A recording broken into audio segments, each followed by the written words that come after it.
Nasa 4 days na lang, deadline na ng trade. Mga Friday yon, madaling araw PH time. Ang Miami nagre-ready ng package para kay Giannis. Na ngayon nanalo si Terry Rozier sa dispute niya para sa kanyang kontrata. Nababayaran pa rin siya ng buo ng kanyang team.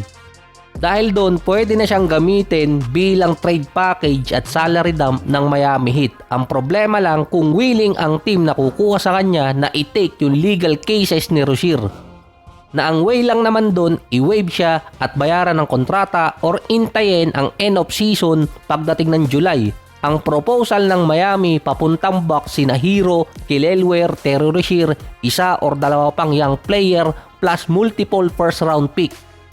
Kasama ang 2026, 2029, 2030, 2031 at 2032 na yung 2026, 30 at 32 pwedeng gawing swap para hindi tumama sa Stephen rule.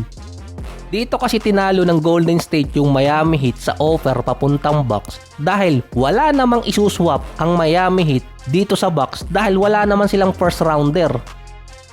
So meron namang first rounder ang Bucks dun pero wala sa kanila ang control para iswap na sa ibang team.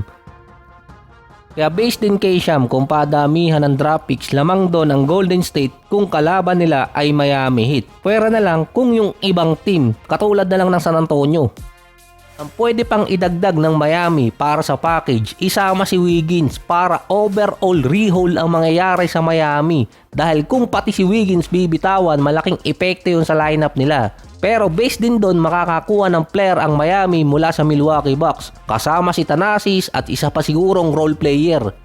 Gustong talunin ng Miami yung offer ng Golden State sa Milwaukee na ngayon hindi pa dinidecline based dito kay Brett Siegel. Kapag nakuha kasi ng Milwaukee Bucks si Hero, lalabas pa rin franchise player ni Leon dahil hometown niya yung Milwaukee. Kaso si Hero may feud sa kanyang hometown since college days pa. Siya yung most hated player sa Wisconsin. Walang initial report kung papayag ang Bucks sa initial offer ng Miami kasi ngayon mga bargain trade ang nangyayari at walang big time trade pa ang nagagawa at hindi pa tumataas yung value ng mga player. Nasa Bucks pa rin yung leverage dahil pwede nilang intayin yung off-season na pwede nilang tanggihan yung mga offer. So hindi naman talo ang Golden State doon dahil nung nakaraan sinabi ni Draymond ready na siyang matrade kasi nga hindi ibibigay ng Golden State si Butler. Kaya ang biggest package na pwedeng ibigay ng Warriors based sa salary si Draymond kasama si Kuminga at multiple first rounder. Pwedeng isama si Podziemski at si Moody. Dahil yun ang dalawang young cornerstone na pwedeng gamitin ng Milwaukee Bucks. Ang best option ng Golden State para talunin din yung offer ng Miami ay kung makakakuha sila ng isang team na sasali para 3-way trade. Based kay Brett Siegel, isa sa mga insider, mas preferred ng Bucks ang mga draft picks ng Golden State kaysa draft picks ng Miami. Kasi nga, wala silang isuswap dun. Ang pwede kasing i-offer ng Golden State para ibigay sa Bucks 2026, 28, 2030, 2031, 2032 na meron doon dalawa lang na pwedeng iswap. Hindi katulad sa Miami na pwedeng tatlo. Nakahold sa Stephen rule ang ibang draft picks ng Miami. Hindi pa dinidecline ng Bucks yung offer ng Golden State kaya iintayin mismo yon until deadline kung magdi-decide ang Bucks na tanggapin ang offer or kaya mag-intay pa ng isang team na sasali sa trade or magbibigay ng package.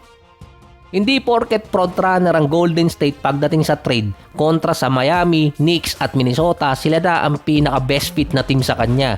Mas fit pa rin kay Giannis ang Miami, Knicks or kaya Minnesota kung may iwan pa yung dalawa kina Gobert, Randle at Naz Reid.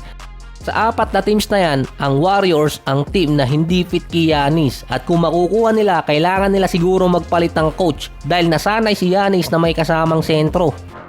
Ang pwede pa makakalaban ng Golden State sa trade ay Cavaliers dahil meron silang big man na pwedeng i-partner kay Giannis plus hindi siya aalis ng East. Ang pwedeng gamiting trade package ng Cavaliers si Evan Mobley at lalabas nun magiging flexible pa ang kontrata ni Giannis kung siya ang makukuha at ipapalit kay Mobley sa lineup. Ang Sacramento Kings naman, nakikipag-discuss na ng trade para kay Domantas Sabonis papuntang Raptors. Ang kapalit or package ni Sabonis si RJ Barrett, isang sentro na hindi ko mabigkas yung pangalan hanggang ngayon, isang first rounder at hindi isasama ng Raptors ang kanilang rookie. Bargain trade pa rin para sa Sacramento at pwedeng i-decline ng Sacramento ang trade kay Sabonis at intayin nila ang off-season. Low value kasi si Sabonis ngayon sa trade market dahil sa injuries niya. Wala kasing ibang team ang may interest kay Sabonis ngayon so far kundi ang Raptors. Dati kasi si Anthony Davis ang gustong makuha ng Toronto, pero dahil sa injuries din biglang nawala sa mga rumors itong si AD at bumaba lalo ang value niya. Lalabas pang magiging bargain trade din si AD. Kaso walang team sa ngayon ang gustong kumuha. Kaya ang susunod sa kanya si Sabonis na isa sa best playing big man.